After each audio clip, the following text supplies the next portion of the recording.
అవతల ఓ దేశము పొట్ట సెతవట్టి బయలెల్లితి పైసల కోసము వనవాసము రామ రామ అంటూ నేనొస్తిని 7 సంద్రాల అవతల ఓ దేశము పొట్ట సెతవట్టి బయలెల్లితి పైసల కోసము వనవాసము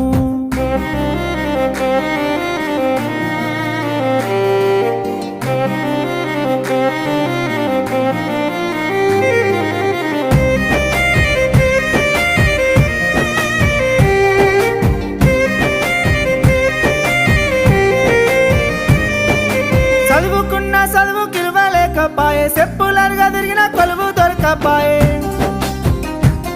వ్యవసాయం చేద్దామంటే సొంత భూమి లేక మూలకున్న ముసలి దాని సొమ్ములమ్మి ఏజెంటు చేతుల పైసలు నేబోసి వీసా చేత బట్టి ఇండిగో ఫ్లైట్ ఎక్కి రామ రామ అంటూ నేనొస్తిని 7 సంద్రాల అవతల ఓ